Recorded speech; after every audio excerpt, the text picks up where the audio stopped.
Okay, it's 6 o'clock. I'd like to call this meeting to order. Please stand for the Pledge of Allegiance.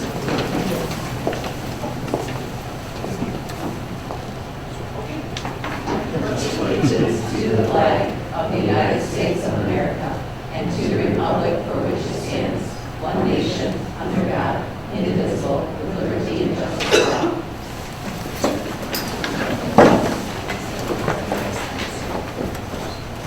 Okay, do you need roll call, please?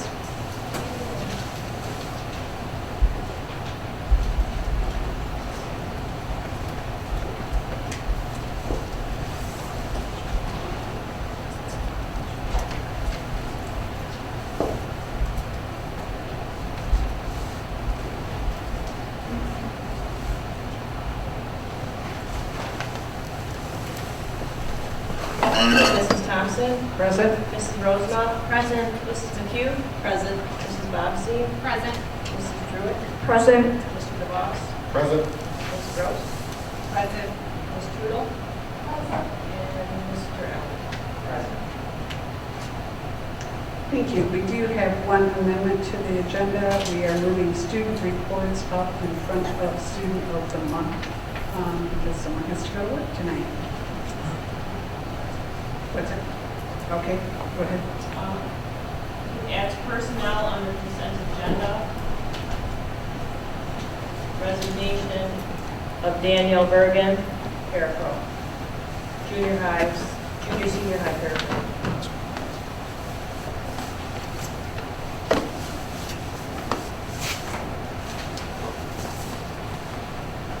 Okay, with those amendments, can we please have a motion to approve the amended agenda?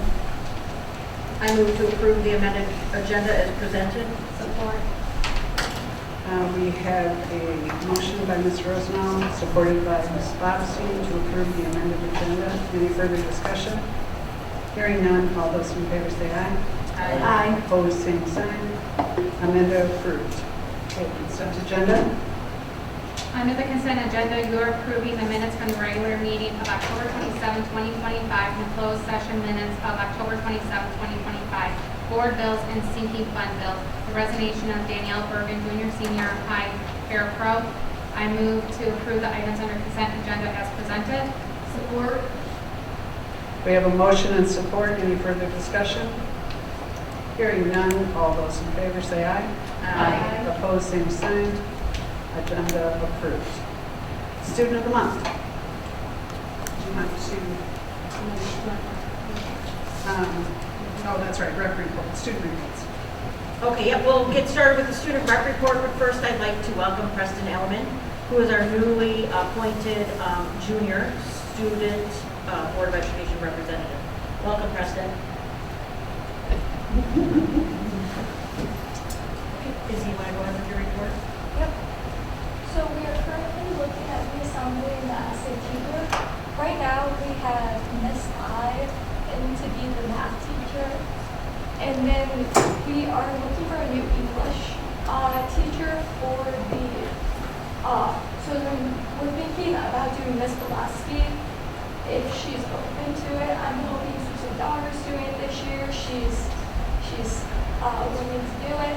Then we also plan on sending out a survey to all high schoolers to see what they're looking for this year. We also want to go to the elementary school, and we're looking into doing a career day of some sort, maybe. Which, I mean, to open up the conversations to start looking into this future, because if they get started then, by the time they get to high school years, they might have already started getting like ideas about it. We can do fun things like astronauts, vets, nurses, really anything to start that conversation. We also would like to update our current career day that the high schoolers have and possibly open it up to the junior hires as well. Because if we could open up to like getting in more specialized trades and things like that, where your jobs are actually called out, not just doing college boosts, where kids might walk up to it and not even know what they want to do at all, because there's not enough exposure to what college boosts do. Ms. Preston?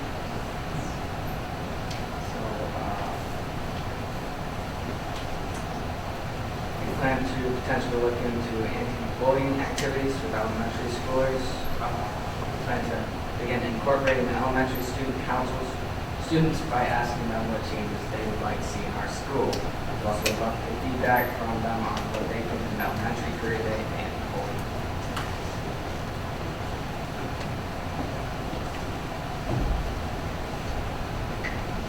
Okay, thank you both, and we appreciate all your efforts. Okay, Student of the Month. The Memphis Elementary Student of the Month nomination for October was Wyatt Evans. And here are a couple messages from our staff. Miss Christie says, Wyatt, watching you grow from a newborn infant to the awesome, kind man you have become today has been such a joy. Your personality is one of a kind, and you are always willing to give your best and willing to help out. Congratulations on being Student of the Month. Mrs. Samp says, Wyatt is a very hard worker who never gives up. He is a very sweet and kind boy. He has a positive attitude about school and a caring heart. Keep up the great work, buddy. Congratulations on being Student of the Month. Your mother shared, Wyatt, I am so proud to call you my son. Although you may drive me insane most days, you truly are an amazing, caring person. I am enjoying watching you grow. Keep up the great work, buddy. Congratulations on being Student of the Month. Mrs. Swinsky shared, Wyatt, you are such a wonderful kid. You're kind, hardworking, and your smile can light up any room. Keep being yourself and always reach for the stars. Congratulations on being Student of the Month. Mrs. Waz said, Dear Wyatt, I nominated you as Student of the Month because you lead with kindness, work hard even when things are tricky, and you're the first to help around the classroom. Your smile brightens our room. Keep being awesome. I'm so proud of you. And there's hearts and smiley faces and other emojis in here too. Dear Wyatt, I'm so proud of you being nominated as our Elementary Student of the Month. There are so many reasons why you were selected because you are such a wonderful young man. You are hardworking, caring, and such a good friend to all. Thank you for being you. And that one was from Mrs. Gimbert. So congratulations to Wyatt Evans.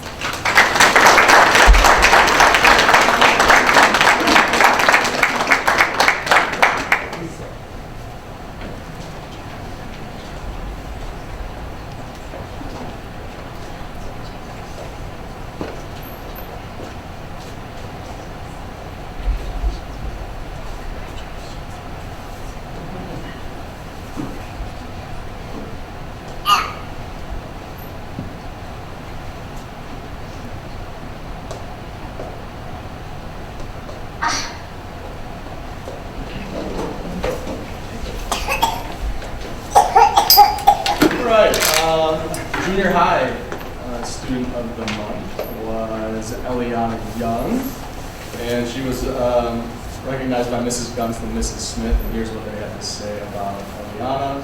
Eliana has been spectacular and a spectacular example for students in our building this school year. She is such a sweet student to her peers and teachers alike. We have purposely put our newer struggling students in proximity to Eliana because if she sees someone struggling, she's ready to step in and help. She's also on time to all of her classes while being prepared. This year in particular, I have noticed her participation increase in class discussions as well. Whenever she is called on to share her ideas with the class, she comes from a place of logic. Even if she is feeling uncertain, she's willing to put her wits to the test.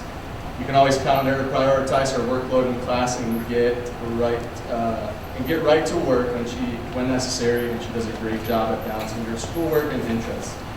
She also should be recognized for not having any zeros or missing assignments for any classes during quarter one. Eliana?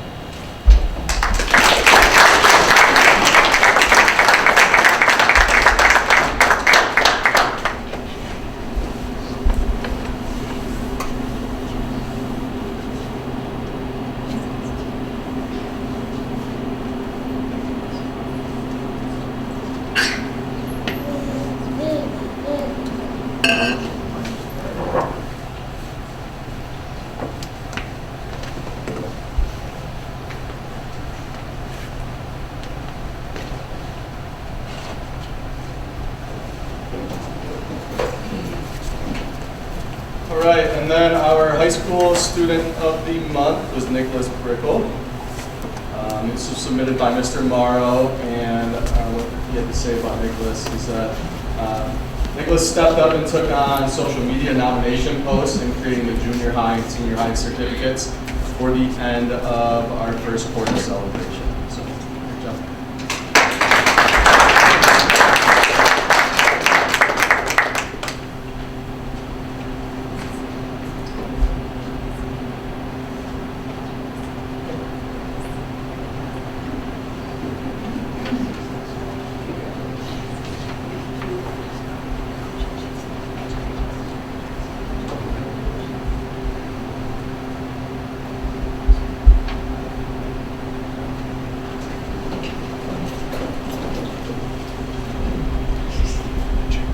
It's awesome.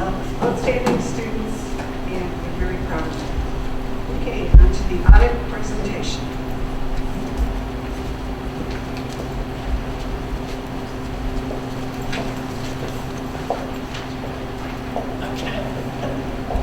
Okay, so hopefully everyone can hear me. But you should all have a packet with you as well as a presentation packet. I'm going to just briefly go over the financial statements that we audited. It is almost a 60-page report, and I'm sure we're pretty So, just with the presentation packet, just looking at that and the layout of the financial statements. First part of the financial report is an independent auditor's report. This is really the only part of the report that is wage-wise. Their statements are new, and you can kind of unmodified opinion or anything that's that we start each year.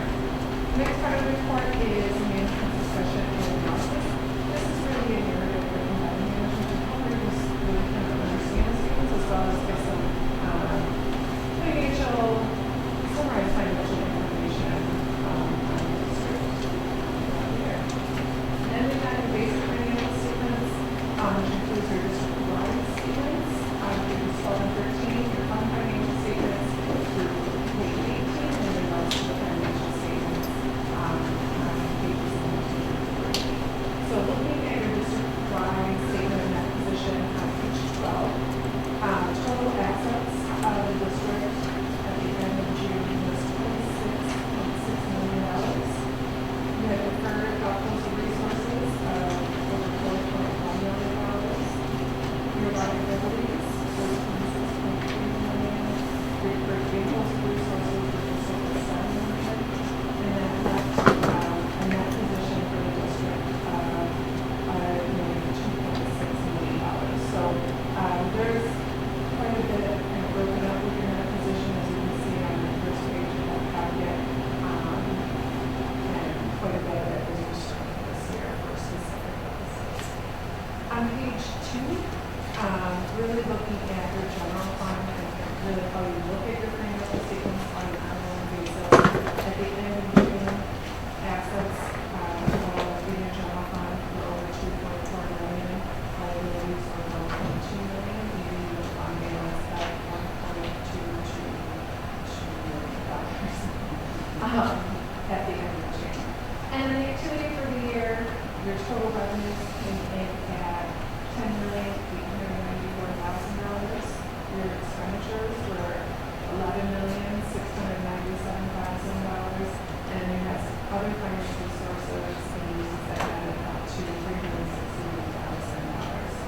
So there was a decrease in your fund balance this year of $151,301 for the year. Looking at your fund balance, for the general fund, it is split up into a couple different pots there. Non-spendable portion, which is really your prepaids. At the end of June, we can't really spend again. That was at $31,402. Committed fund balance was set aside for your sick liability of $550,083. Assigned fund balance for the 25-26 budget was $138,668, leaving with an unassigned fund balance of $502,120, and that can be used just for your general classes. Then looking at your fund balance, your fund balance as a percentage really of your expenditures and transfers at the end of June was at 10.4%, and really the kind of rule of thumb is somewhere between 10 and 20% is what the state is at for schools. Doing that.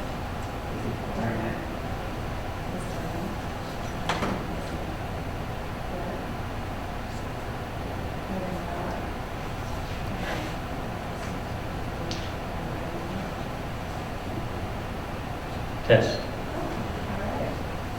Okay, and then on page 3 of the presentation packet, looking at your special revenue funds, you've got your food service fund and your student activities funds.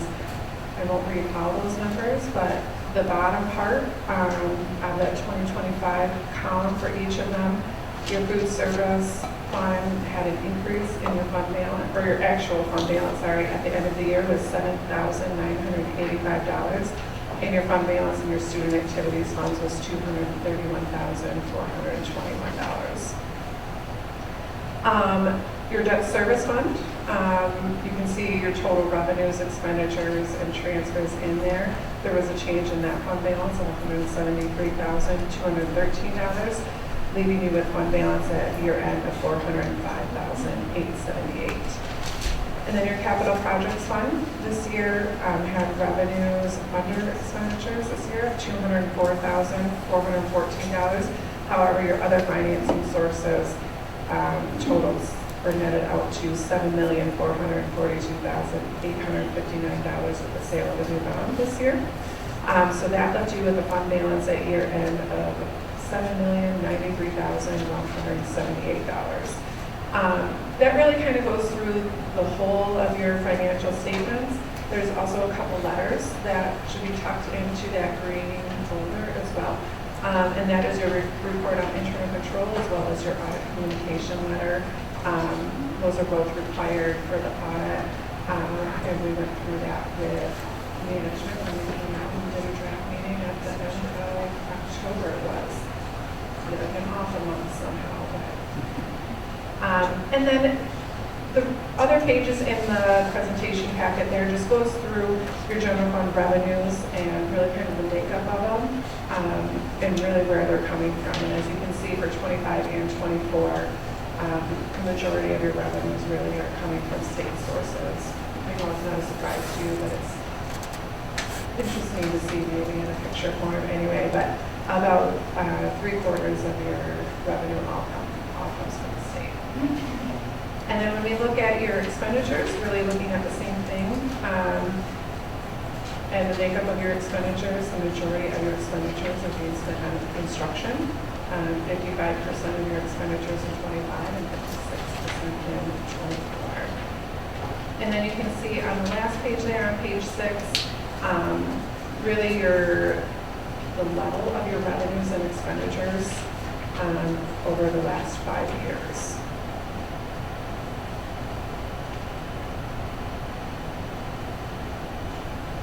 That is just about everything. So I do want to thank you and Sarah and Adam.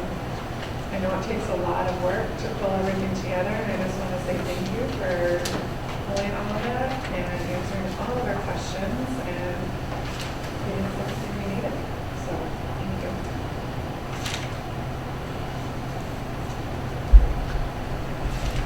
Thank you. Are there any questions on the board for her before she leaves? Very good. Thank you. Thank you.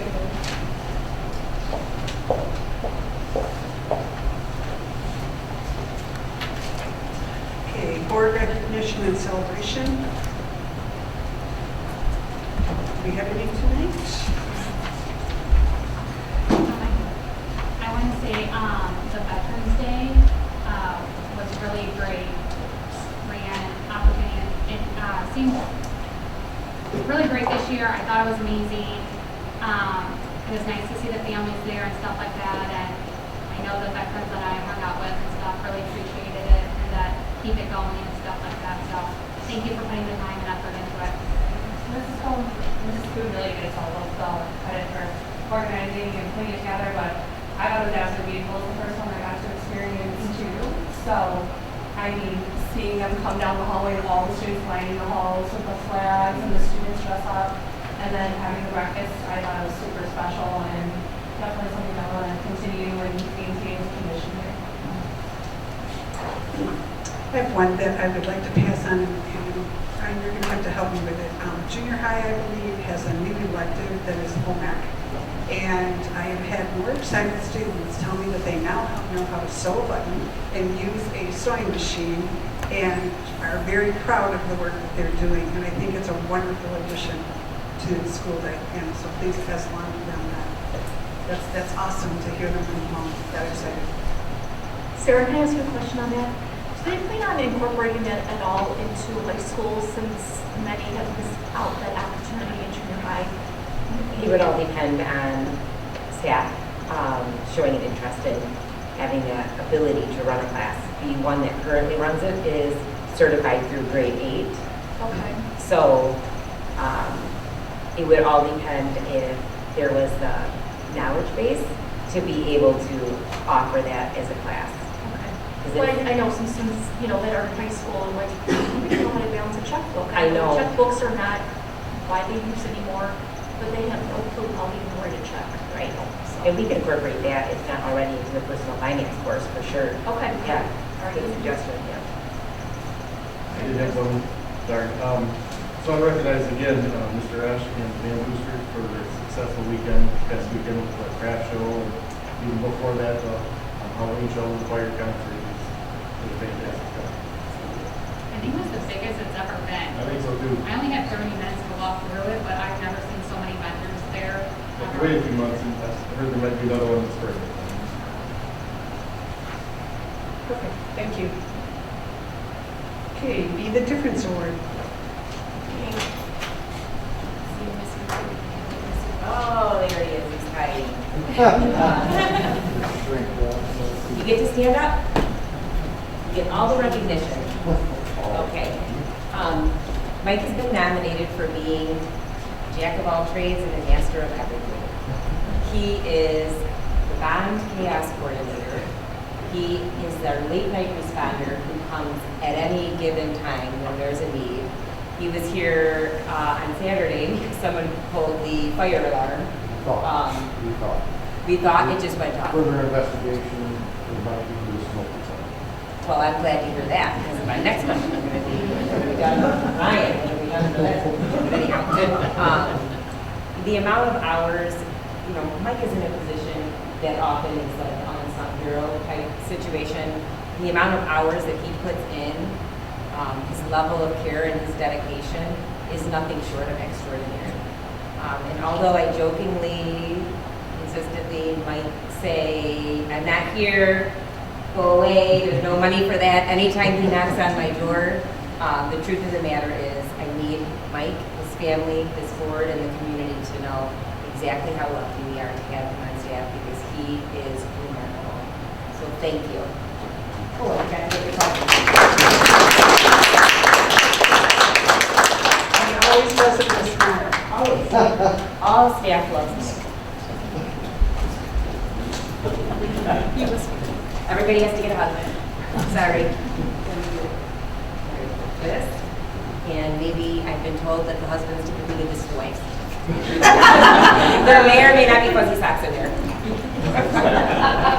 But I need to give you and your family's picture. Did the board have anything they'd like to say? I can just, say ditto to what you've been saying, but it has been a privilege to work with you, and you do an awesome job, and like I said, you're so gracious about it with a smile on your face. You're amazing. Thank you. Would you like to introduce your family? Sure. My wife Christy, Hello. my son Paul, and my daughter Isabel. Thank you. Christy, thanks for sharing. It's all yours. I just want to say that I don't know you personally, but as a former educator myself, no disrespect Sarah, but it's really the maintenance staff and the secretaries that run the district. So, really, it's awesome that she has. Yeah. Alexis is going to be your picture with your family. Yep. Okay. Thank you. Right now? Right now.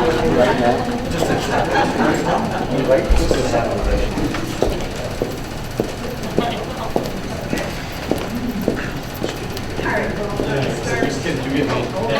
Alexis, you go first, with your administrative report.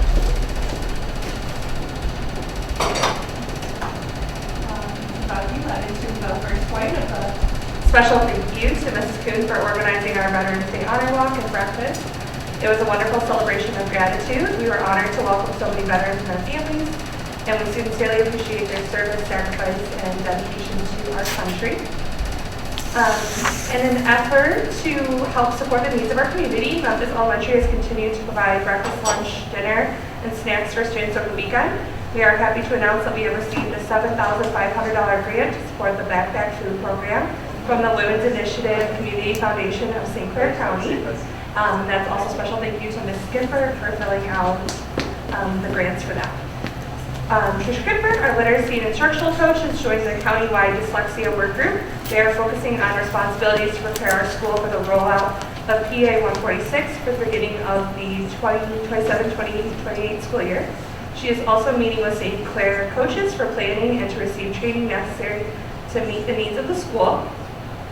On November 7th, we had our Harvest Hustle Prize and Student of the Month Assembly and the Student Month Breakfast. Special thank you to the MEPC for organizing our Harvest Hustle, which raised $7,874 for Memphis Elementary. The Christmas concert schedule has gone out, and our creative staff and MEPC have been working on planning that fun event. On November 4th, district provided professional development. K-2 and special education teachers engaged in hands-on training with an expert in the multi-sensory approach, MSA, while grades 3 through 6 teachers analyzed NWEA and MSTEP data and developed action plans to help students meet their goals. Student Council, led by Mrs. Maddie Eunice and Mrs. Lehman, has been actively engaged in community service by assisting with food deliveries for the backpack program and organizing the clothing closet. They have also been spreading positivity by creating thankful turkeys for each teacher's door, where staff members write notes of appreciation on all the feathers that surround the turkey. Theo and Sage, the therapy dogs from the Love on a Leash program, began making their monthly visits to MES this Friday. We're grateful to have him and her supporting our students and staff. Coach has been working with our safeties, who have been doing a phenomenal job at helping our students every morning and at the end of the day. They have been celebrating their community service with Hot Cocoa Fridays. Thank you to those of you who have donated for them. Peer-to-Peer began this month, led by Ms. Gillian and Ms. Frankowiak. The peer-to-peer program connects general education students, peer mentors, with students in our special education classrooms to create meaningful relationships and inclusive experiences for everyone. Through shared learning, social time, and teamwork, students learn from each other, building empathy, leadership, and a stronger school community. Junior Singers is an extracurricular choir for grades 2 through 6, led by Josh Esch. So another shout out on top of the craft show and on top of the Halloween parties and events that he had for us. There was a record number of participants this year. The number was so large, rehearsal had to be held in the upper elementary cafeteria. It really was so large, they filled up the whole stage and the whole floor underneath. Drama Club interest forms went out last Friday, and auditions will be held next week. And their play this year is called Freaky Tiki, which is a comedy that takes place in a Hawaiian beach hotel where anything that could go wrong does. Thank you. Any questions for her? Okay, hearing none. Mr. Burns. All right, I'm going to read for Janelle here, for the junior senior high principal. She said a huge thank you to Sarah and Ryan for stepping in while I was out unexpectedly these last few weeks. And as I continue through this time, the entire team at the junior and senior high has rallied together to keep moving forward. I'm overwhelmed with the support and prayers from the community at large. And then October 31st, the junior high students celebrated NWA test growth and targets. Highlights include students who maintained spring scores and didn't have any summer slide and or showed 2 to 3 point growth in either reading or math. They earned a candy bar. We had 16 students who hit that for reading, 12 in math who maintained 12 reading, and 6 math students who made 2 to 3 points in growth. Students who showed growth of 4 points or more in reading or math earned an ice cream treat. We had 33 students for that in reading and 9 in math. And then we had 64 students at grade level in reading and 63 in math. 32 students are in enrichment STING, and to get that, they have to be at or above 70th percentile in both reading and math on the NWA. High school students were presented their rewards and awards during school last week. At spring score of 2 to 3 points higher in math or reading, we had 42 in reading, 39 in math, and then 22 reading, 22 math, and made 2 to 3 point growth. Growth of 4 points or more received a Dairy Queen gift card. We had 88 students for reading and 58 for math. And then in all, 171 students are at grade level in reading and 163 in math. 11th or 12th graders who scored at or above grade level in both reading and math can be exempt from one exam in January. We had 76 students achieve this. Our staff testing team was pleased with how testing was completed and success of our rewards. Winter NWA focus will be no dip, so maintaining or showing growth and creating an environment that builds testing endurance for spring MSTEP and BSAT. Staff have focused PD time on data and standards alignment and use of school AI, as presented by Mrs. Dabalier, to create small group standards targeted lessons. Quarter 2 STEAM classes were regrouped based on NWEA scores, with groups focused on intervention in math and reading. Students meeting the 70th percentile threshold in both reading and math are in enrichment groups. Individual and group enrichment is supplemented with IXL, with student-led projects including business proposals, community service initiatives, research, art murals, etc. The band program's Haunted Band Room and Junior High Dance was a hit again this year. I can say personally it was terrifying. Went through it, was forced through it. They did a great job. Upcoming events and happenings, we had the Super U Assembly on Friday, this past Friday, for junior high, focusing on positive community, peer relationships, and anti-bullying. Career Day is scheduled for February 12th. Please contact Mrs. Klein or Mrs. Lindsay for that. Staff is competing in a chili cook-off on November 20th. Junior High Honor Society is doing a Pie in the Face fundraiser before Christmas break. Drive for local pediatric units, and that's going to be the November 24th through December 12th. And participating in Moonbeams for Sweet Dreams. Mrs. Ptolemy and Mrs. Roy's Enrichment STEAM class is hosting an animal care drive. This is taking place the 17th through the 21st. And then Mrs. Lindsay and Mrs. Klein are holding a parent FAFSA night on November 11th at 6 p.m. And lastly, teacher semester 1 formal observations are occurring in November and December. Sounds like you've been busy. Yes. Adam, anything you want to say now or in your other report? Or? Yep, I will touch on, I did a review of our audit to our final budget presentation that we approved back in June, and just wanted to highlight a couple of the main factors that led to the difference between our final budget and then our final actual. So essentially, our final budget projected an operating loss of $230,000. We ended up with an operating loss of $451,000. Our final fund balance was 10.43 compared to a projected of 12.79. So there were a couple anomalies that led to this. We had a decrease, an overall decrease in daycare net revenue of $50,000.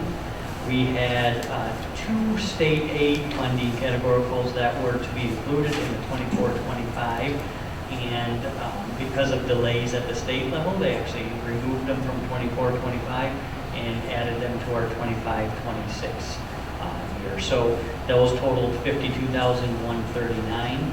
We had an increase in our UAAL expense, which is a pass-through expense that we are required to record from the state. So this is an expense at the state. We accrue expense throughout the entire year based on projections at the state level, and then at the end of the year, there's always an adjustment that says if we've accrued enough expense or if we need to accrue more. This year, we had an additional expense of $112,000. This is much larger than normal. We always have an adjustment, either slightly positive or slightly negative each year, but this year was much larger than normal. Luckily, that part of the UAAL was eliminated after last year. So that was one of the 2 pieces, the 147A, I believe it was A1 and A4, that were eliminated. So that those expenses related to that part of UAAL. And then we did have a food service transfer of $20,000 that we did this year. So all of those additions, and then we had some adjustments some miscellaneous adjustments throughout each one. That just was a net income of 13,000. But that is how we arrived at the 451. We are still on track with our 5-year.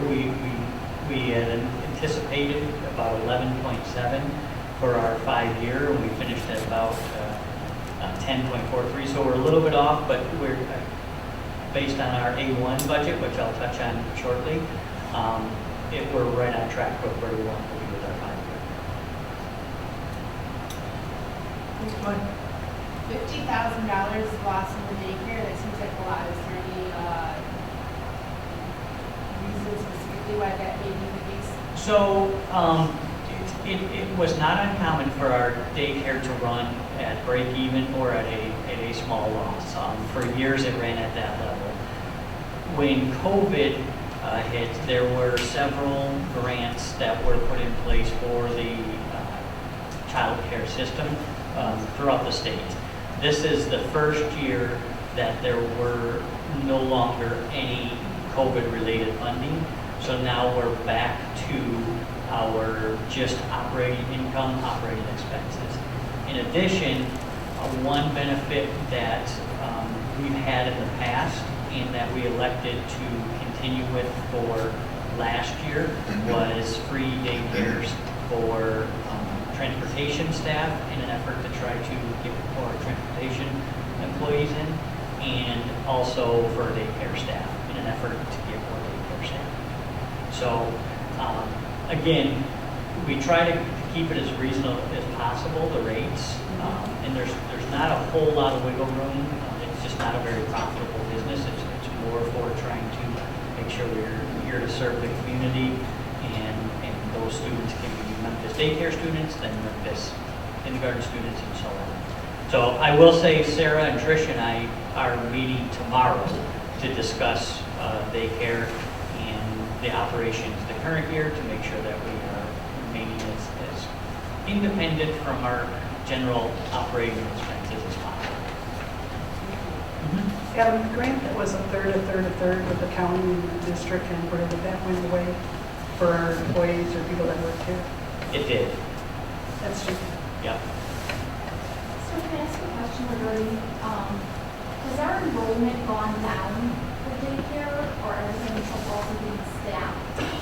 Currently, the enrollment is down in daycare. And Yes that's- and yes. Yes and yes. That's And okay. those are two of the agenda topics that we're going to be talking about tomorrow. I think our meeting's at 1 o'clock. I can provide an update after that meeting. That probably will go along with the population growth going down in the county, the school numbers going down. Yeah. So probably some rate staffing days of care will have to take place too. Yep. All right, any other questions for Adam? Thank you. And then, let's see. Now we go to our assistant principal. Short and sweet for me. So all fall sports have officially ended. Memphis hosted the District 91 varsity volleyball tournament the week of November 3rd. We received several compliments from opposing ADs how smoothly it ran. Was my first time through, so big learning experience for me, and thought it went pretty well. So currently working on the financial report for this. We send to MHSAA and we get reimbursed for referee fees and worker fees, and then we receive 10% of the ticket sales from the tournament as tickets were sold online through GoFan. Winter Sports Coaches Meeting took place to review policies and expectations and important dates for specific teams. We had a Winter Sports Parent Meeting that took place last week to review policies and allowed for coaches to meet with their specific parent group in breakout sessions. Winter season is beginning with several teams already in competition. Some held tryouts last week, some have tryouts this week. Want to commend the winter coaches on their flexibility and willingness to share the gym and the ideal practice times with each other. They've been a pleasure to work with so far, and I don't see that stopping. We're working with the Booster Club to come up with creative ways to get volunteers for home events. And then, as mentioned, junior and senior high school students were rewarded for NWA growth and given certificates and treats. I had one bullet point that got deleted, and I don't know how, but we're running a ton of sign-up sheets outside our office for things, esports, girls flag football, and really anything else for next year in advance. The one that has taken off completely is the girls flag football. So I wanted to, and I don't know if this is the correct process, so if it's not, I apologize, but I wanted to talk about how we can possibly get that going as a club sport.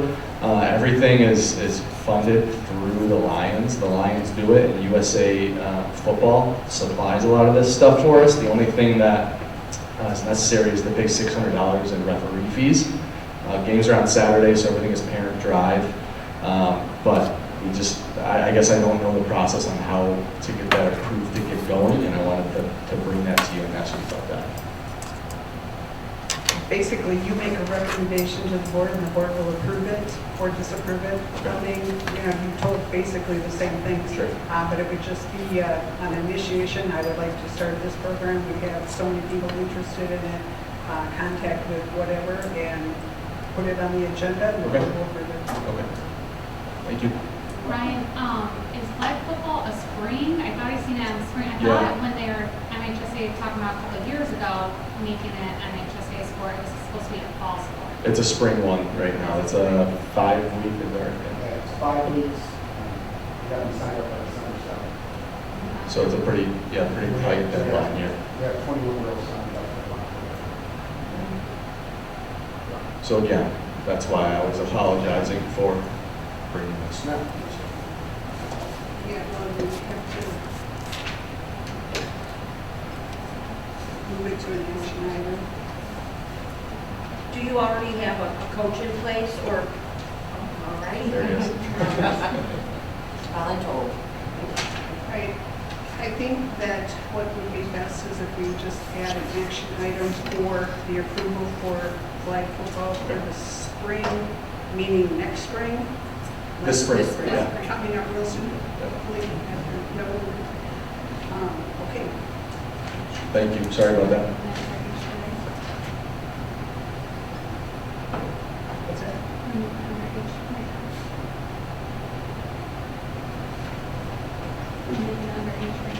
Under action items.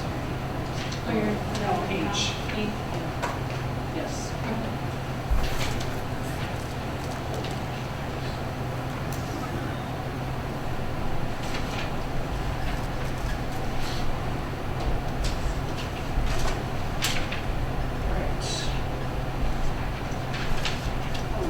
And the MASB conference was held, Traverse City was attended, and like Leslie had said last year, I highly recommend you to put next year's dates on your calendar, and if you can attend it, that you do. It was a delightful conference. This year, the main highlights were AI and what kind of policies you need and what are the best programs for school, 32 AA, of course. And then also strategic planning and community relations. So it was a very good one, and one of the things that I wanted to share, probably the coolest thing that I saw in it, there were a lot. Benton schools, school board members, it was on the community relations one, and they always say, how do you follow the chain of command? They have, board members have a business card, and on the back of the business card is the chain of command. So when they hear from someone, they can say, let's look at who you would have to contact. And then the board member says, this is who you need to get a hold of. But then the board member also then sends an email to the person that they're sending them to, and that person to show that it's been carried through at the board level to the chain of command. And so it was the first start of documenting a chain of command in a problem, which is one of the things that I think that we've been saying, Sarah, when we were talking about it, it's one of the hardest things that we have to show documentation that the chain of command, whether it's from the parent to the teacher to the principal to the superintendent of the board, or and whatever. And so I think that this is something that we will probably try to work on and have for all board members, because I think it would make a positive impact. Yeah, yes, sir. That one, of course, is not the same as ours because we have different people in place. And then the other one was on the AI goals, and I think that True is there also, and looking at our policies, making sure that we, for the use of AI and for academic integrity, and we need to probably look at some of those and how we're using AI in the school environment. So, a very good conference, and like I said, highly recommend that everybody goes, and I believe that the strategic plan is set up for sometime in April. May. So they will be coming out. It will be a community Saturday meeting with everybody. The surveys will be done, much like was done 5 years ago. And so that is scheduled for our next 5 years. And that's all set. May 16th. So, that is the conference. Okay, Ron does an update. You're on. That's you. Just getting over a cold, so I'll try to project well here. On November 7th, as you guys call it, anxiously Can you awaiting. give her a microphone, please? Thank you. Okay, can you hear me better now? Yes. Perfect. On December 7th, partners in architecture in Bartonella, we opened up the bids for the elementary school structural repairs. So today we're bringing forward the letter of recommendation, which you all should have received in your packets, to award both Pierce Steel and Mid-Dump contractors the contracts for repairing those two packages. There was two scopes of work packages: structural steel and general trades, in the dollar amount of $558,906.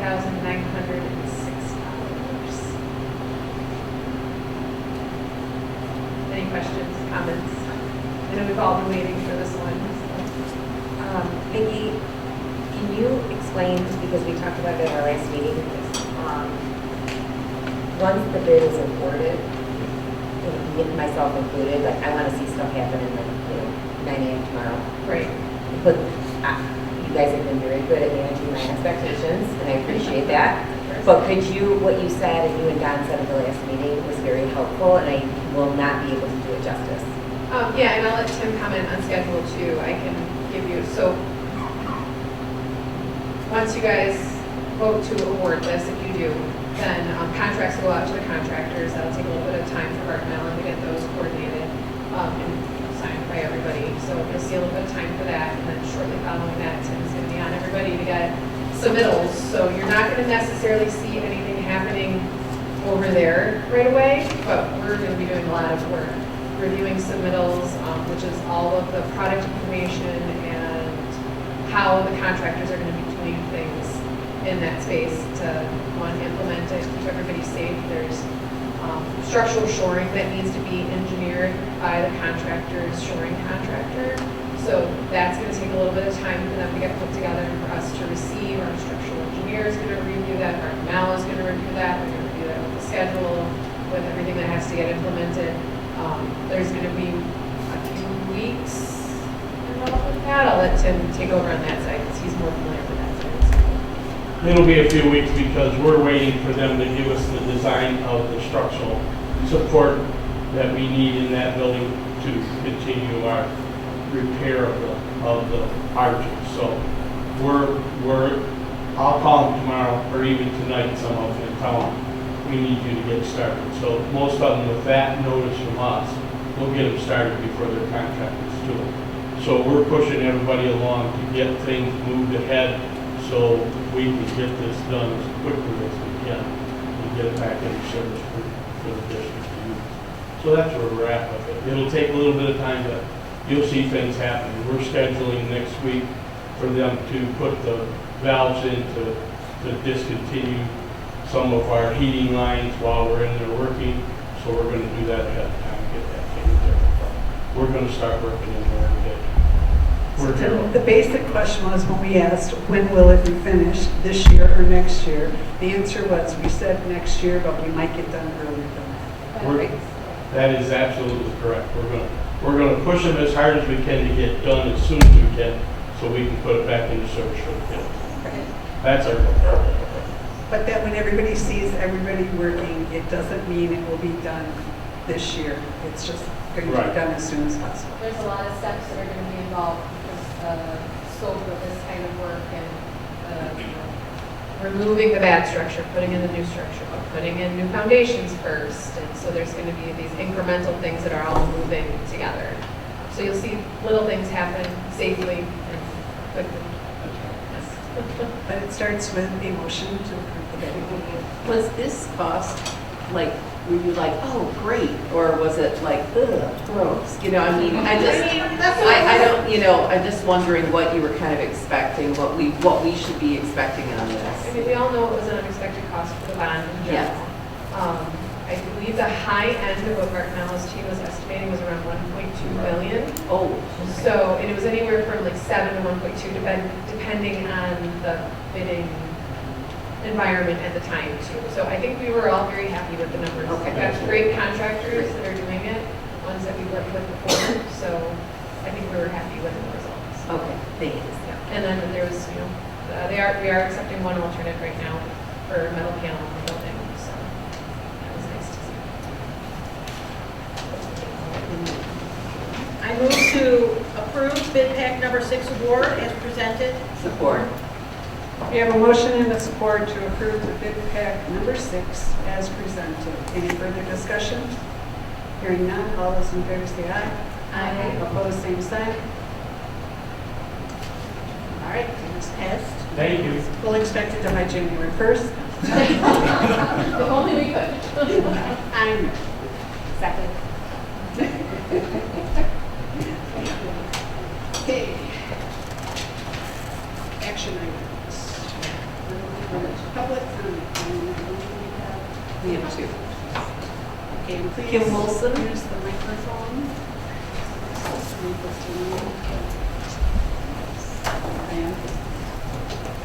Right, just please remember that the Board of Education welcomes all visitors to its meeting. Board Policy 2504 guides public participation in such meetings. Generally, each person who addresses the board should be allowed to speak up to 3 minutes. Each person who addresses the board must identify himself or herself by name, and if, when appropriate, before speaking, a completely provided form. The board will listen to any school district-related topic. Complaints against students by name are not allowed to be expressed in an open meeting. Complaints against school employees or board members shall follow policy 3115E. Thank you and welcome. I'm Kim Wilson. I'm here tonight because what occurred involving a member of this board and my daughter is not only deeply troubling, it's a misuse of authority that demands immediate attention. A board member had filed a police report against my daughter, a student in this district, even though Officer Kevin specifically told her my daughter had done absolutely nothing illegal. There was another woman involved, a coach, and they both still insisted on filing a police report. Despite that, the same board member told my daughter, myself, and an entire cheer team in a meeting that my daughter had committed an illegal act and would get in trouble for it. These statements were made in confidence, authority, and the weight of her position behind them, but they were not true. And when a student falsely told by an adult in power that she has broken the law, especially by someone who serves on the board of the governing body of this district, that is not just inappropriate, it is intimidating, and it is harmful. This is an abuse of influence that comes from this role. No student should ever be in a position where they are frightened or shamed because a board member chooses to escalate a situation this way. No parent should have to stand between their child and an unwarranted accusation coming from someone elected to lead this district.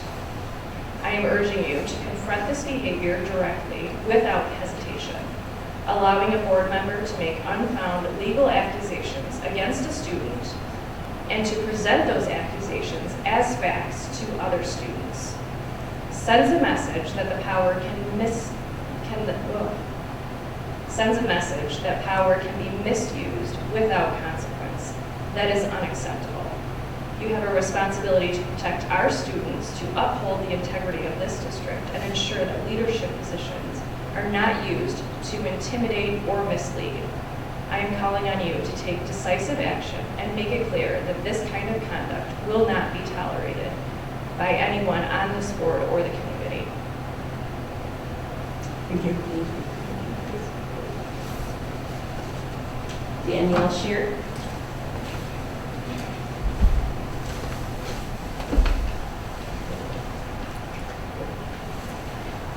Good evening, and thank you for allowing me to speak tonight.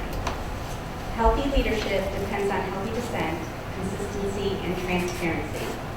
Communities grow stronger when people can raise concerns without fear of retaliation, and when policies protect both students and staff with clarity and fairness. I'm asking the board to review and strengthen our policies on the conduct and expectations of staff, coaches, and board members, both on school grounds and during any off-campus interactions with students. This includes situations such as multiple shopping trips during class hours for certain athletes, trips perceived as rewards, special treatment, gift giving, or taking select students to off-campus events inside or outside school hours, such as multiple Disney trips, concerts, or social outings, especially when alcohol is involved. These situations should always require clear oversight and, when appropriate, explicit board approval. These actions can be a form of social grooming, emotional control, and relationship aggression. A subtle but very real form of bullying. Social grooming, in particular, can deeply influence student behavior, create unhealthy dependence on adult approval, divide teams, and leave lasting emotional scars on children, with a significant impact on students, teams, and the entire school community. We also need guardrails around situations where police reports are being filed on students without any oversight. We've now had multiple incidents where certain leaders filed police reports on students without following any formal review process with the board, causing extreme conflict and distrust in this community. I recommend a policy requiring staff to notify administration and seek board oversight before filing police reports against any students except only in emergencies. We also need clear channels for whistleblowers to raise concerns without fear of retaliation, ensuring that issues can be reported safely and addressed fairly. This ensures fair assessment, prevents decisions driven by relationship biases or personal conflicts, and maintains the consistency and transparency our students and families of the community all deserve. We talk about integrity, accountability, and modeling this behavior we want our students to follow. But emotional grooming, relational favoritism, gift-giving, blur boundaries, and relationship aggression, intentional or not, can shape team culture, divide students, and place unhealthy pressure on kids who already carry a ton of mental heavy load. Our athletes and students deserve systems that protect them from adult favoritism, from being talked about negatively, and from any situation that feels unequal or unsafe. This isn't about blame. It's about strengthening policies so no one, staff, students, or parents, is ever put in a confusing, unequal, or inconsistent situation ever again. Clear, consistent, transparent policy protects the adults doing the right things, protects the students who depend on us, and also rebuilds trust in the community. Thank you for your time and your commitment to creating a safe, transparent, and healthy environment for all the Memphis community and students. Thank you. Thank you.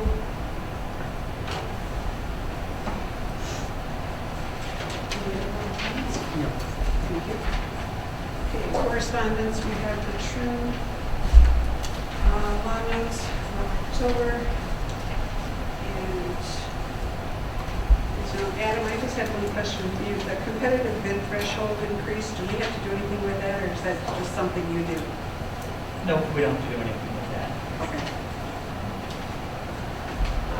Anything else anybody has noticed in them? Always full of good information. Okay, action items. The A1 budget for 25-26.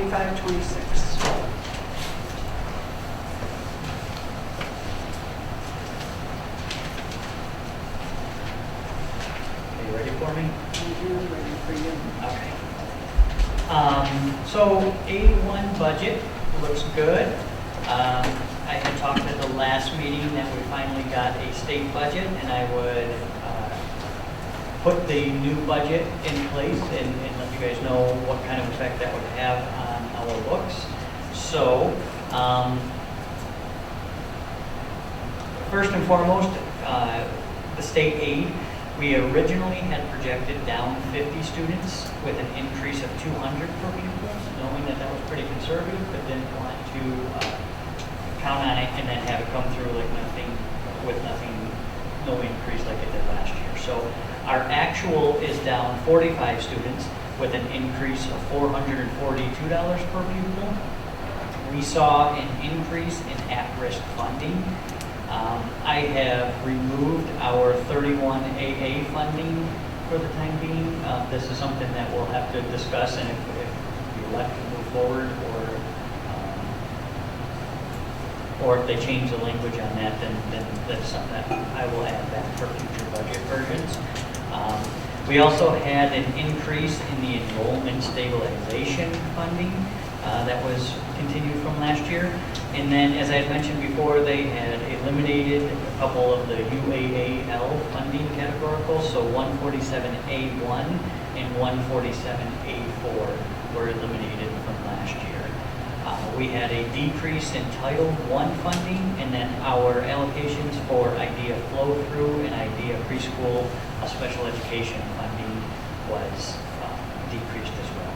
So overall, we saw an increase in our revenue of $171,540, which is great news. On the expense side of things, what we see in this budget version is all staffing, changes, additions, reallocations, and current assignments are included. All MIPSers and health insurance rates have been updated to current year rates. We did see an increase in our UAAL rates, so we saw the elimination of the funding from the UAAL, and then we also saw an increase in the rates. So we got less revenue and more expense. So thank you, State of Michigan, for that one. And then we also have the bus camera expense. So overall, we saw our expense base remained about the same. We just saw a very slight increase of $651. The change from our A1 from our preliminary is we saw an increase of revenues over expenditures of $170,000.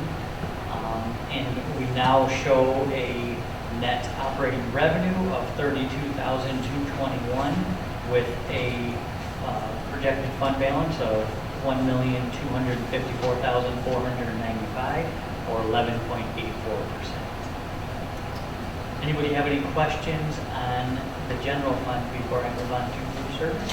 Can I ask you a question, Adam, about the health insurance? There's been a lot of rumor that health insurance is going to double in price for the 2026 year cleanup. Did you find that? We did have coverage. Yep, we did have a big increase.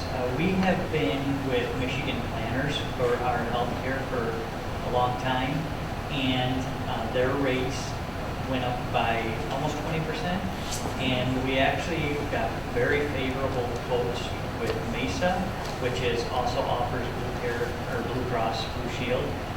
So we were able to save some of the price hike for our employees, but we are a hard cap school, a hard cap district. So what that means is the state sets limits for health care that says that the district is responsible, no matter what the change is, the district is responsible to this maximum amount for a single, this maximum amount for a two-person, and this maximum amount for a family. So the district, while health rates have gone up, unfortunately that gets passed through to the employee because we can only pay up, because the board made a resolution years ago to be a hard cap, we can only pay up to the hard cap. So we saw an increase of 2.9%, because that's what the increase in the hard cap was. And then anything over that gets passed through to the employees. Now, you don't see any hardship for any of our employees with the cost of that going up? No, and honestly, because of the favorable rates that we saw from Mesa, the rates are almost identical to what they were last year as far as what employee co-pays are. And we have options at almost every level to where it's either nothing out of pocket or very small amounts out of pocket. So we choose health plans, and Sarah and Laura and I meet with the healthcare providers to make sure that there's at least an affordable option for them. And then depending on what type of level of coverage they want, they can either pay more out of pocket or less. Thank you, Adam, I appreciate it. Yeah. Adam, in Title I money, it's a set, that's all it's going to be, or is there a chance you're going to get more? The chance that we could get more, what the trend has been over the last 3 years, that when the initial allocations come out in August, when the consolidated application is due, they then reassess in January and come back out. And trend has been that we get more money in the January. But if that's the case, then again, that will be accounted for in future budget reviews. Any other questions? There is, sorry, I did have one other thing, just in case it comes up, I wanted to make sure you guys knew. Bless you. There is a funding source that was included in the state's budget that was called the Educator Compensation Grant. These funds are allocated to districts, and then they have to be used for educator compensation, to increase educator compensation, whether it be stipends, increased pay scale, whatever it might be. There's a lot of information still surrounding that level of funding or that funding source as far as who is covered and how much is going to be allocated, and then how districts are meant to disperse that funding. So at this point, we've not included it at all, and as soon as it comes out, I'll let Sarah know, and then we can get with Bruce and make sure it gets included. You want to before you present the whole thing?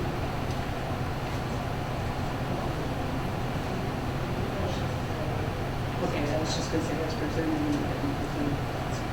Okay, you want to go ahead with food service then? Yep, so food service, there's not a ton of change in food service on the revenue side.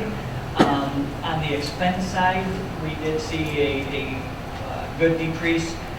Essentially, we had an employee that was taking health coverage who is no longer taking health coverage. So we saw a decrease in the expense base there. We were projecting a fund balance of 2%, and now we're projecting 5%. So we're looking at a net operating income of $12,000 compared to,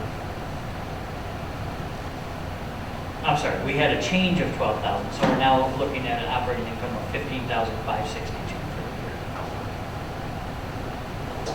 So that is it for food service. And that is something that Laura and I will continue, Laura Nicholson and I will continue to look at. Last year, we were required to participate in the CACFP reimbursement, which the rates are very low for that. This year, we were able to opt out of CACFP and go all in on the national breakfast and lunch. So our reimbursement rates will be higher, so food service will be much healthier this year. What about internal accounts? Internal, there's no change. If you recall, internal is based on actual activity. So we budget, our initial budget was based on prior year activity, and then as the year progresses in our final budget amendment, we adjust for actual. Internal is all of our custodial accounts, so all of our internal athletic, internal groups and things like that. So at this point, there's no change in that budget. Thank you. We need a motion to approve these three. I move to approve the A1 budget of 2025-26 for general fund, food service, and internal accounts and scholarships as presented. Support. We have a motion by Ms. McHugh, supported by Ms. Fosno, to approve the A1 budget for 25-26 for general fund, food service, and internal accounts. Any further questions? Hearing none, all those in favor say aye. Aye. Opposed, same sign. Motion carried. Preston, if you want to leave now, you are more than welcome to, or you're welcome to stay. But usually the student reps leave at this point and Thank you. Sorry. Or earlier. I keep telling you, the meeting started. He wants to, I'm taking it all in. Yeah, I know. Adult business, right? We love seeing you here. All right. Onward to the true policy updates. I move to approve the truant policy update for October 2025 as presented. We have a motion by Ms. Rosenau, supported by Ms. Bobbsey, to approve the true policy update for October 2025 as presented. Any discussion? Hearing none, all those in favor say aye. Aye. Opposed, same sign. Motion carried. Now we need a motion about the voice is no longer in publication, so we need to change the policy. Committee meeting. All right, committee review. I received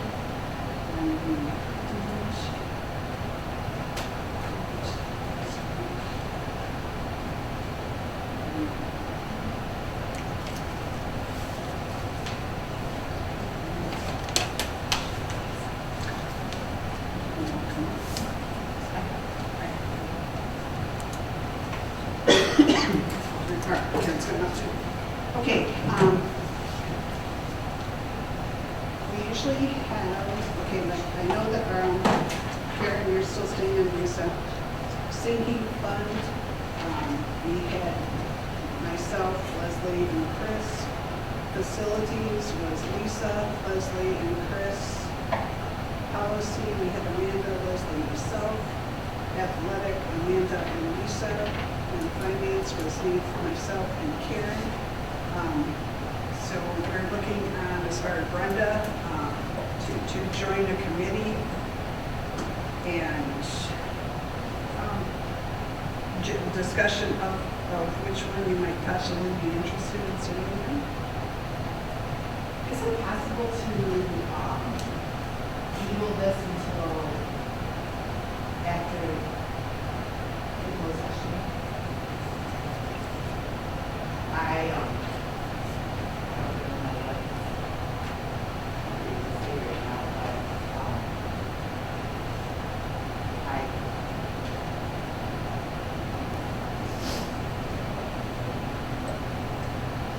I believe it would be best to table this discussion to the time period.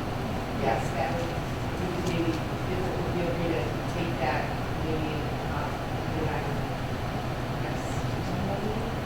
Next month? next month's agenda, if that's okay. I don't know if I'm okay to ask. Well, you're just making a motion to decide. Oh, right, okay, so then, I make a motion to table the committee discussion to the. Postpone until. Sorry. Postpone. Say it. I make a motion to postpone the committee discussion until the next meeting. December meeting. I approve, or second, support. Everybody else. All those in favor I'm so say sorry. aye. December regular meeting. Yeah. Okay, motion carried. Leslie. Motion by Brenda, seconded by Leslie. All right. Board workshops, discussion.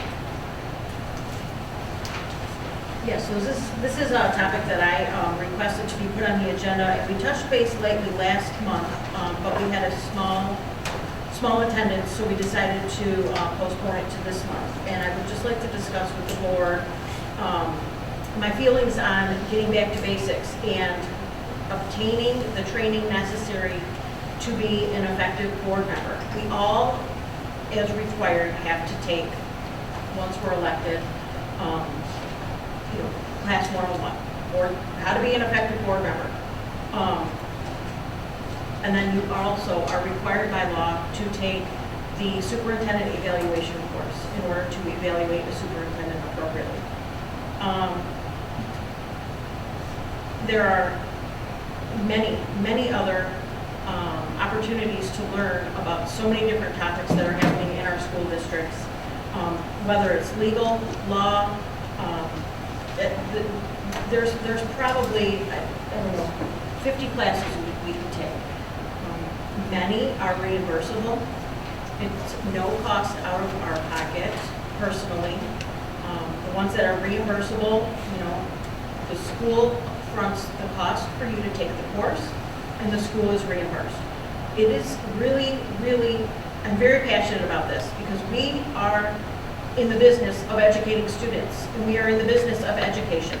And it just baffles my mind that not all of the board members are educating themselves on the role of being a board member. And I think it's really important. We had a speaker here a couple of months ago. It went good. Laura, I asked if we could look into seeing what the cost was to have speakers come out. Were you able to get any of that information? Oh, okay. Okay. Well, okay. And maybe I wasn't. Yeah, that's fine. I know that there's a charge for transportation to have them come out and whatnot. But it's the last workshop that we had, he specifically said that the course was going to be reimbursable. So I was curious as to what extent that was. What exactly are we looking at as far as expense to educate ourselves?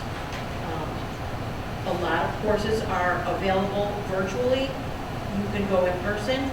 They always have courses taking place in Lansing. They have the annual conference. This year was in Traverse City. Next year it's going to be in Lansing. Personally, I think it would be great to have some speakers come here so we can sit in on a workshop together. We can all hear the same information at the same time. We can all hear one another's questions. We can brainstorm off of it.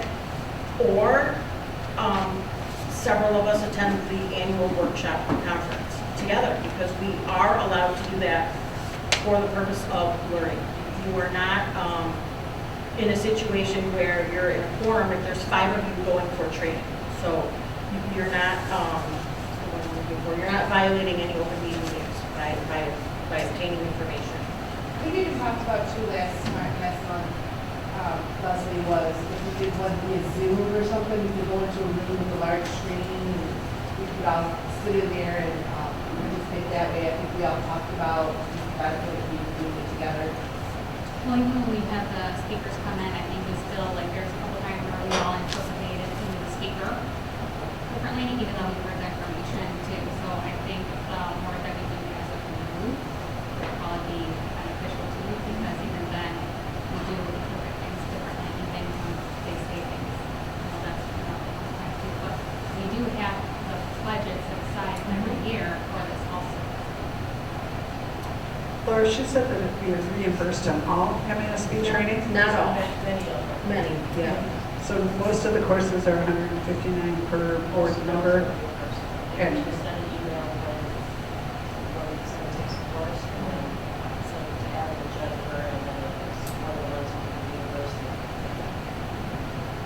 so I do a lot of the hour ones because there's no expense to those.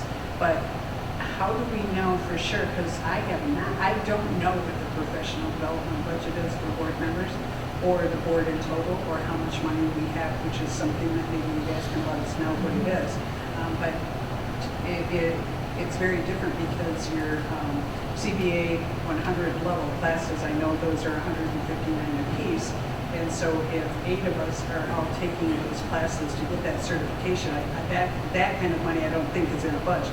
But if they're all reimbursable, I think that's something we need to look at because I personally did not know that they were all.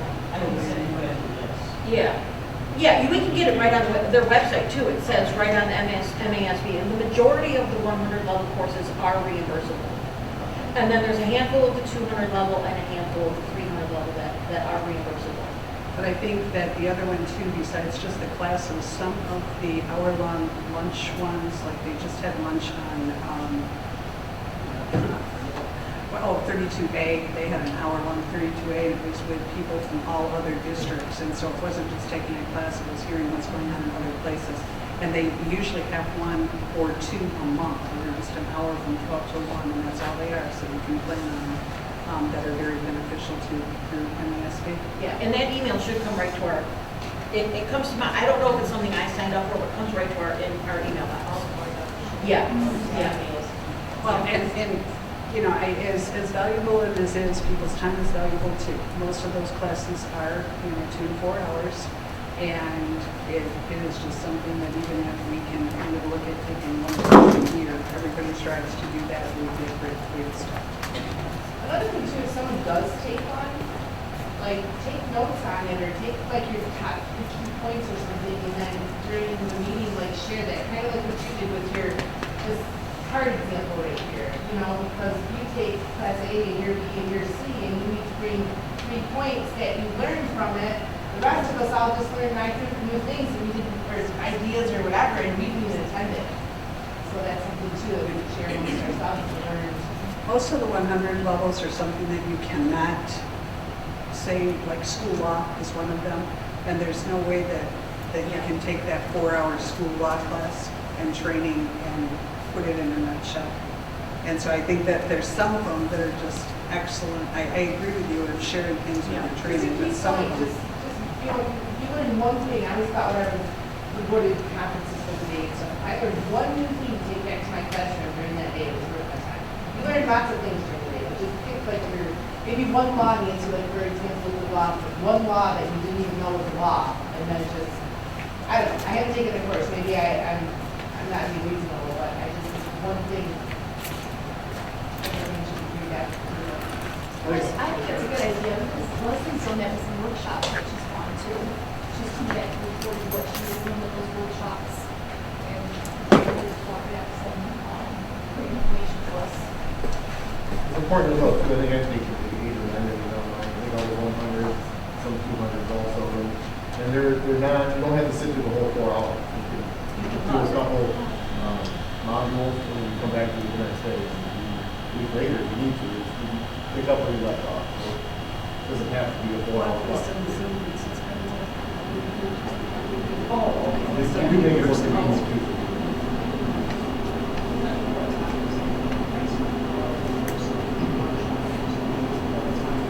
Sure, sure. Leslie, would you, I know the emails in our inbox, but if all the topics on that, MASB's website, would you be willing to share that link? And we can just look like, do the whole thing at once, because the emails come like, this one's available here, that one's available there. And if we have the whole calendar in front of us, it might be easier to like pick one that Yeah, actually yeah, are- and I can even get with you after a meeting and show you how to navigate their website. It's very user-friendly. Yeah. Yeah, real quick, we did like an in-person workshop, I don't know if it was a meeting, doing it before or after the meeting, but I feel like if you run too late, or you're too pressured, and the short time you have with all the other business to do, not even close, like you said, morning meeting, the workshop, you can still open it, you can still have a meeting Right. about that, but it could just be a casual workshop. We all know together the question, we don't need to do it all, but Yeah, I don't know, you better define more than all this. I'm just saying, are you like that 7 o'clock guy? Getting up, that's great. And then just so you know, like fundamentals of school board services, the first level, governing through policy, basic school finance, basic school law, community relations, labor relations, navigating the legislative process, and data informed decision. Those are what they consider the 100 classes.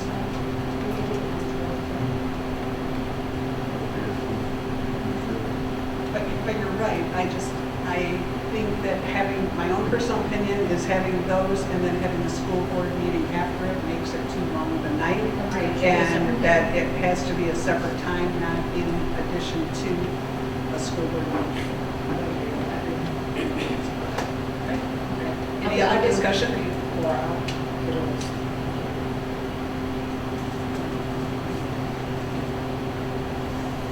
Okay, now we're on the official publication change in the newspaper. This would be, the Voice is no longer in publication. We recommend using North Macomb Daily and having their publication in the same media group the Voice was.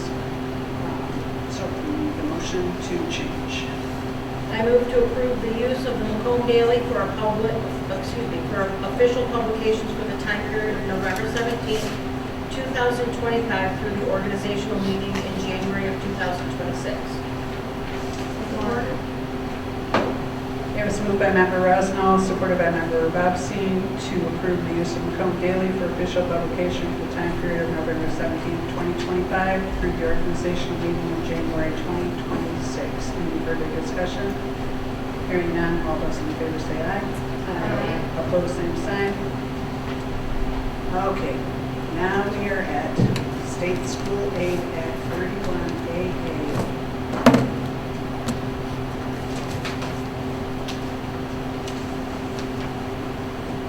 Okay, I've been trying to send, informative information to the board as I receive it. 31AA is currently experiencing a state and federal lawsuit for being unconstitutional. So, of course, the board has to decide, there's a couple of options, whether or not they want to accept the 31AA funds and everything that it comes with, whether it does not want to accept it. And then, of course, now we know because of those two lawsuits that are currently in place, and there is a federal judge that I believe it was the Macomb ISD that filed suit with the Miller, I think it was Collins Blaha, Miller Johnson, and Truman Law, for an immediate injunction on the districts making a decision by November 30th, which is what, well, as you know, it was first like the 12th or the 16th, and then it was the 30th, and now all districts are being told that they are currently hoping for a federal judge to put an injunction on it. It is a very, very nuanced piece of legislation that has very, very significant implications. To my knowledge, I have been told that there's only one district in the county that is accepting it, and Macomb ISD is the one who is leading the way on the lawsuit, so that leads me to believe, this is not confirmed, but that leads me to believe very few, if not any, school districts in Macomb County are taking this, and it is something that this board needs to dedicate the highest level of scrutiny, thought, and implications as to what this decision would mean to this district. So, Did everyone here watch the movie? That was Did you watch the 30 Joy that wears according to the brief? Yeah, and then it answered some questions, and then I've forwarded all of the printed material to you guys. So, do you want me to in a nutshell, or? If you want to. Sure. So, basically, the webinars that I have been to have started off by saying that the attorneys involved with this lawsuit have never seen anything like this. They have said that they are very confused by the unconstitutionality of this legislation due to the fact that, even basically the one example the one gave is like the hardest criminals, murderers and serial killers, don't ever have to give up their constitutional rights, but in this case, a school district would have to. And as of right now, there is no clear answer on how long those constitutional rights would be forego. So initially it was on the MDE site that it was only for the period of funding. Well, then they immediately took that down and basically said, yes, we can't confirm. So right now the lawyers are saying that basically means you have to give up your constitutional rights if you accept this funding from any time before and for an indefinite period in the future. So that is also that Truman, Miller Johnson, and Collins and Blaha are trying to navigate in the courts to get a very clear understanding, because really if you have to make this decision as a school board, you truly need to know, so what is the period that these rights are foregone, right? And you need to know all of the implications. Like for one, the attorneys talked about, if people know that their constitutional rights are gone, that's typically an indicator that people clam up and they do not participate in fact-finding interviews or anything like that. If they are aware, which they will be, that they do not have that constitutional right, it typically doesn't go well in an interview situation. So that's one of the biggest implications that they're saying, if you really want to investigate things and get to the bottom of it, people need their rights. So that's kind of the gist of it. So I don't want I want this board to know of the facts, and I want this board to understand the implications of whatever decision you make. But I need you to also be aware that if you make a decision tonight, there very well may be an injunction that says a completely different thing. I think the other one too is the terms of it for those that haven't done it. They're talking, this is pretty much at the conference, they're talking about it's a state's reaction to the Oxford situation. And that's what this is all about. The money or funding is for mental health and safety, I believe. And that the response basically is there was no definition of what is a mass casualty. It could be one fatality or 3 people hurt. So with one, if a student were, the lawyers were saying, if you had a student have a death by a car accident on the way to school, that could be considered a mass casualty, according to this definition. And then, like Sarah said, and that they were strongly, I think the MASB lawyers, the strong was to look at the benefits versus the risk, because there's a lot of risks. And if your school district can carry on safely for students, and that you can keep programs in place that you currently have without money, then there's not a lot of risk. And so they said be very careful. So no one could tell you what to do, but they just said be very careful, because as board members, everyone would have to be your own legal counsel. You would have no legal counsel in the school, because anything that happened would be totally disclosed. You don't have any right to attorney-client privilege. So that's what they're, and you have no right on investigation. You have no right on anything in process, nothing. All rights are taken away, which is absurd, because there's no court, no land that takes away all your rights. And they're just withholding the money without it. So we have 3 options. One can be that we accept the money. The other can be that we decline the money. Or the other one can be that we are declining the money at this time, but if something happens to change it, that we would give Adam and Sarah the power to make that decision. If something changes and it goes back to the normal acceptance, like last year's, we had this money last year. We had 13,000 last year. You know, we're in it. So if it went back to what they asked for the money last year, that they could make the decision to accept. So and I do want to say no programs will be, typically with this money funds for schools is a portion of the school resource officer, because some schools do not even have a full-time officer. We are 100% continuing with our full-time SRO, which is included in Adam's A1 budget. That's a non-issue for us. We will continue because that's a priority. So I don't want anybody to think we're going to eliminate any safety problems or safety layers of support that we have,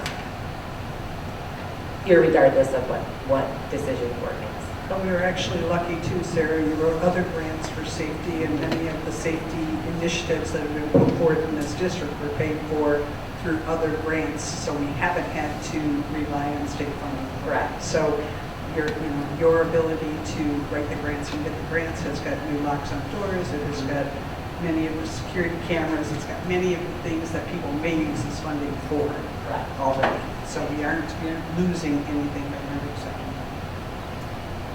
Sarah, do you want us to approve this tonight? We must. We must. We must give her a direction tonight. Yeah, I think we need direction. or, yeah, Adam and I need direction because he's the one who goes into the Nexus system and clicks yes or, you know. Yes. So resolution C is that if it was to go back to the way it was, then Adam and Sarah can either accept or deny it at time. Yep. Okay. We don't have to accept it. So the waiver requirement is just, like by removing that, that's what it would be. It's taking away. This would be a wonderful funding source if it's presented as if it's always been. That would be, in my opinion, neglectful not to accept it.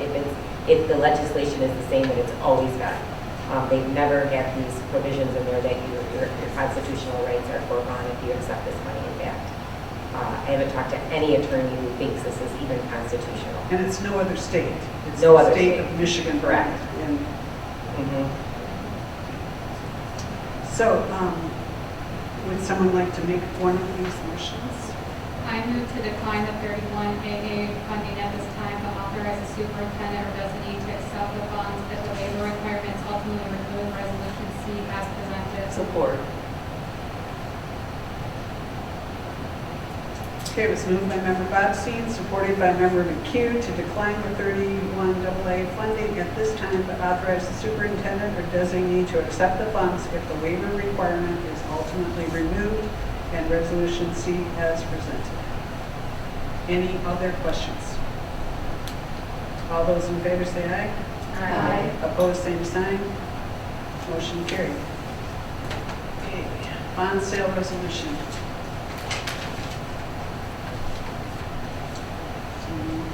I move to approve the bond sale resolution as presented. Support. We have a motion by member Rosenau, supported by member Bobstein, to approve the bond sale resolution as presented. Any comments on that, Sarah? Or Adam? This is the result of Adam and I realizing that due to the unexpected nature of the gym expense, I mean, it could have been as high as 1.2 million, but we were very, very pleasantly surprised that it came in right around 500,000. But with our bond series as is, there was not enough cash flow, and obviously that is critically important. So Adam scheduled a meeting with PF Financial, and we were able to split the second series into two. So then instead of having two total funding sources, we're going to have three. It's the same amount of money that was written in the bond, but this will allow us to immediately be able to address the unexpected structural concerns at the elementary gym.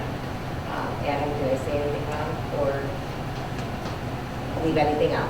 Nope, the only thing I wanted to add was when we met with RJ Naughton from EFM, he did say this was quite common in finance.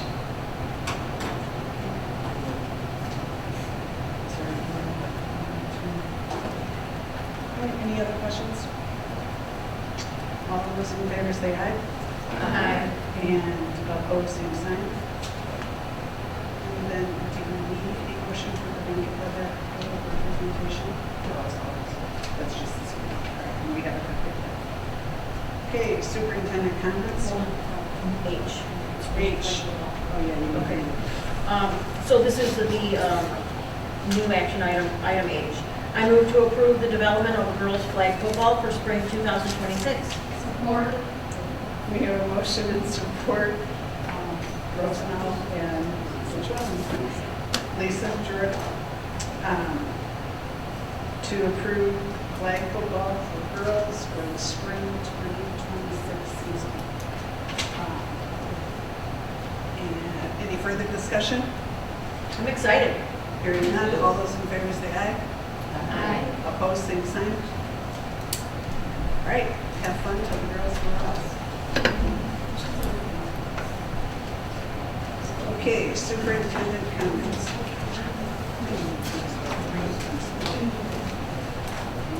Okay, just so everybody knows, that I don't know if you saw with the crane, they were working on the media center heating today, and I believe Tim's hope was that by tomorrow morning it would be completely functioning, so we should be temperature controlled and ready to go for the next meeting, junior, senior high. So that's a very positive thing.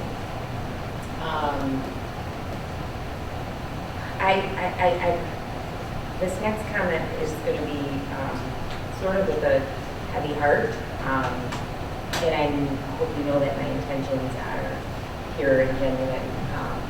But I'm seeking maybe the board to explore the potential of a policy because, I've seen both of these principals who are literally working their tails off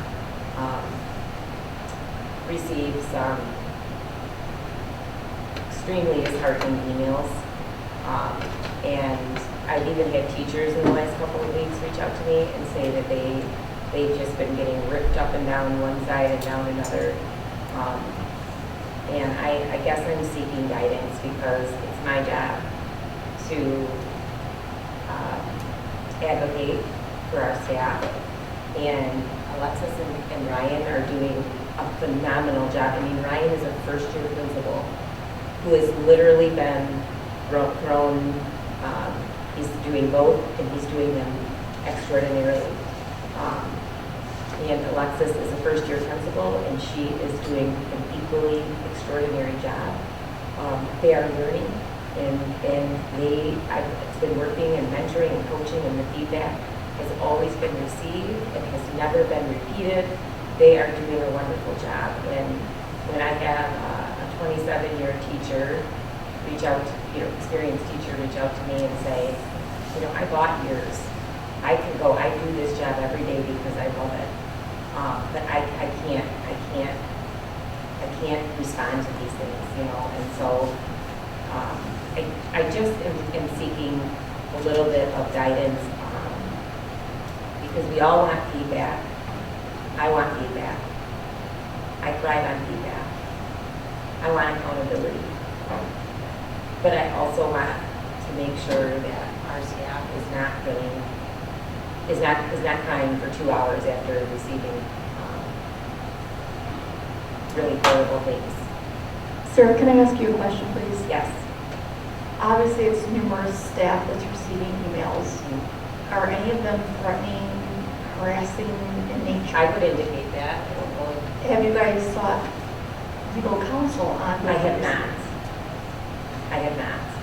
I mean, it's just a suggestion. When you start getting threatening and they're on incoming numerous people are feeling the same way, it's not a safe environment, they don't feel. There's just a suggestion I have right now for that. Okay. I was thinking about that. That was actually my exact idea too. I mean, I'm not asking you, I'm just talking out loud. If you have, one particular person, let's say that, I'm talking high school level, fired at you, fired at all these teachers. I don't know, if it's a cease and desist type of thing. Yeah, Order. I think that like with one of these cases, and I'm going to use one of the examples because we just had a beautiful ceremony for veterans, and at the breakfast, there was no teacher that was able to be in the room or school staff. Therefore, we had to follow field trip guidelines, which was that the veterans were just asked to fill out the background check to be part of the celebration. And 98%, 99.9% didn't have a problem with it. One did. And so the letter that was sent to you was just nothing but how dare you put down veterans.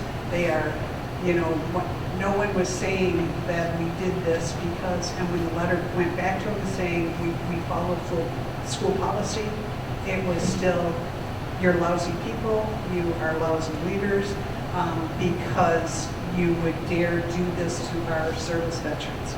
So that's the type of thing which is not really a go to legal counsel because they're doing it, but how do we stop it? Where's that communication, and how do we communicate in such a way that says we did the best that we could, and we did follow procedure, we followed law, and that's the part that's really hard here, is because it's one or two people that are repeat offenders, and they're just tearing the hearts out of people that are working very hard every day. I beg to differ a little bit on that. I feel that, I don't care if it's one person, if they're being threatened and they're an employee or if they're in this school district, one person being threatened and harassed is serious enough. We may lose that staff member, it may be a principal, maybe our assistant principal, and maybe our superintendent.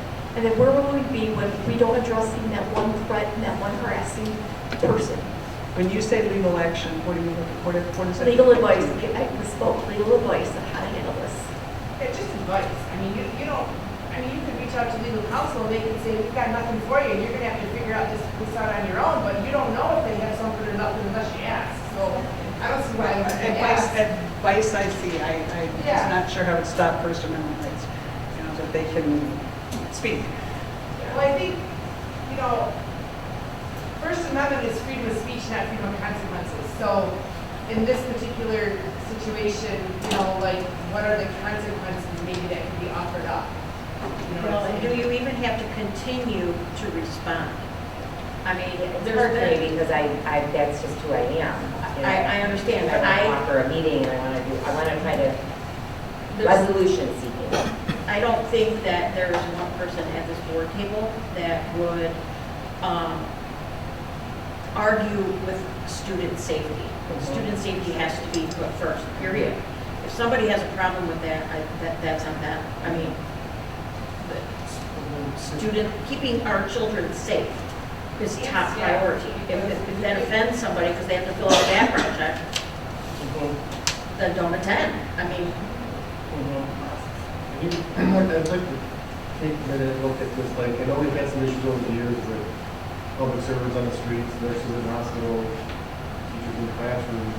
We have obviously the children that take that situation different than the others, but still parents and people coming in and threatening people are definitely not, it's not acceptable, but I think we need to explore something about being able at some point to ban some of these people's homeschool at some level, and of course that's where policy can come in after this, and this, you're no longer That's a good way. I like that idea, Chris. maybe a letter from an attorney highlighting the procedure after a certain time, like, not from superintendent, but from a law firm or whatever, saying, this is the procedure that happened, this is where we're going to go with it, if you contact one more time, we'll do that. Sarah, most of these through written or verbal? Written. They're all written. And So it's it's not harassment. somebody coming, it's still harassment, Yeah. but at least it's not in the school. They're not in the Yeah, that would be a whole different next level. Oh, yeah. Yeah. But that's a fear to be had.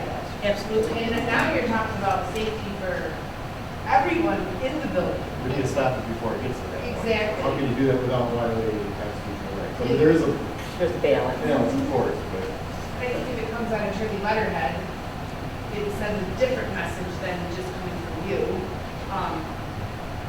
In regards to the veterans thing, I understand the whole field trip thing and why people had to do all that, so you should look at everything, but were the veterans front-loaded with the reason as to why this is gonna happen? So they had a high level. I do not believe that was included. That would be my suggestion too. So I guess I just, front-loading people with, this is why we have to do it, might derail some people from being It's a lesson learned. upset about it. Agreed. And, also with that, I think people assume that you or whoever has to tell everything, right? Like what not only front-loading with information that they can have, but maybe also front-load people with information that they're not privy to. Because sometimes, like in this situation, well, what happened to Johnny or what happened to Susie? Well, you can't always tell that stuff. So I just think that, being very clear with whoever you're communicating with, this is why we're doing it, or this is why we can't do it. So, and then quote the law. And you can't argue the law, right? Yeah. The other thing too is you look at those situations where how can we put a school staff in the room, whether it's hiring a substitute teacher for 2 hours in the morning, or we can do something to avoid the situation altogether. I mean, it's always, hindsight's always wonderful, but I think it was a great. So you look for legal, talk to Brad, see see what you would suggest. That's fine. That's all I've got. Any questions about anything with the bond or anything? I really appreciated the discussion we just had. It was super helpful. I just have something else to say about that, if you don't mind, since you brought up the Veterans Day thing. We don't want, so if this person is disgruntled, bad news travels faster than good news, right? So we don't want this person to be out telling other people or making other veterans that were there feel like they're not honored for serving, all this sort of thing. Is it reasonable to, and I don't know, it might not be, to do some sort of follow-up, little damage control maybe, like, please understand this is why we did this, and That was attempted.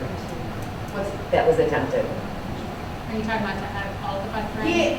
My husband's kind a of what veteran. I was thinking, but I don't know if it's reasonable. My husband's a veteran. He did recognize that it was different to be asked this time because he's done it since, my daughter was in like kindergarten, she's in ninth grade now. It was different, but it didn't bother him. Did he know why it was different? No, he just knew that it was something that they've asked this year that they haven't asked in the previous years to do it, but it wasn't a concern. It didn't make him question anything or anything else. Right. Well, I feel that if you have to question why you're walking into an elementary building or a high school, whichever, if you're walking into a building full of children and you have a problem filling out a form showing your driver's license, you should expect to be questioned who you are. If you're coming to pick up little Johnny and you're not on the emergency list, or even if you are, they check your ID. But you shouldn't, it should be okay to show your license and have a background check. You're coming into a building full of children, the community's children. And if you were to flip the situation around and had we not done a background check and there was a situation, can you imagine what we would be hearing now? Probably the same parent reaching out, screaming at us because we didn't do a background check. Some people you just can't teach, no matter what you do. Do you have a list of the people that attended? You sent them a letter that says, it's been brought to my attention that perhaps some veterans felt disrespected because they were asked for a background check. Please know we don't feel this way, and here's the reason why we have to do the background check. So if this guy's out, chirping all these other people, they can be like, why you get upset? Man, they had to do this. She sent you the letter. She told you why. I don't know. It's just a suggestion. Like Leslie said, it's all about student safety first and staff safety. Foundational level. Anything short of the law is about the book of law about the field trip thing. Anytime with students, it's not with teachers or staff, and the people they're with have to have a background check. It's book of law in it. That's how it is. During the school day. What's that? During the school day. Yeah, during the school day. Exactly. You didn't make that law, Sarah. You guys just had to enforce it. That's it. Any other comments? Right.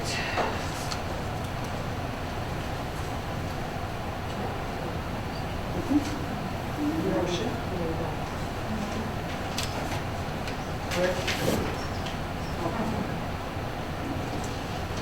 I move to go into closed session at 7:53 p.m. in accordance with the Open Meetings Act, Act 267, 1976, for the purpose of a complaint against a board member under 15.268, Section 8. Support. We have a motion by member Rosenau, supported by member Bobbsey for closed session. 7:50 p.m. for the complaints against your board member. And I turned it off because we were ready. All right. It was moved by member Bobbsey and supported by member Rosenau, supported by member Bobbsey, to go into closed session at 7:53 in accordance with the Open Meetings Act 267, 1976 for the purpose of complaint against a board member under 15.268, Section 8A. Any further discussion? All those in roll call. Mrs. Thompson? Yes. Mrs. Rosenau? Yes. Mrs. McHugh? Yes. Mrs. Bobbsey? Yes. Mrs. Jewett? Yes. Mr. DeVos? Yes. Ms. Gross? Yes. we are going to go to, excuse us.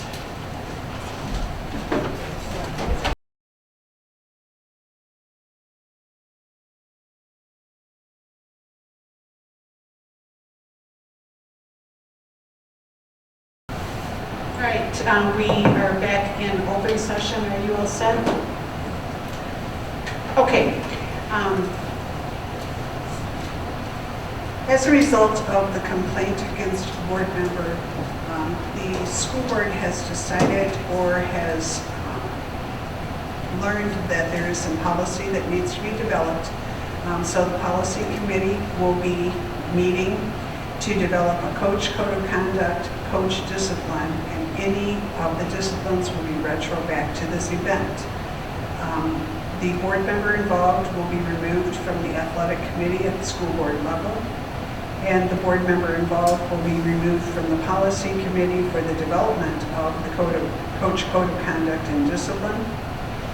Policy committee will also just have discussion on policy for board members not being allowed to be volunteer coaches in the district, and policy and procedures for timeline for parent complaint and concerns.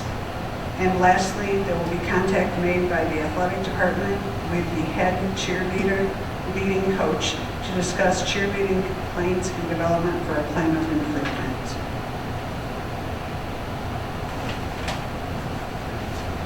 Did I miss anything?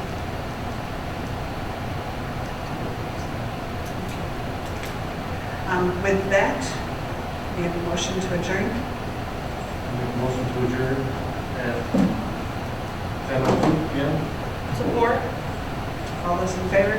Aye.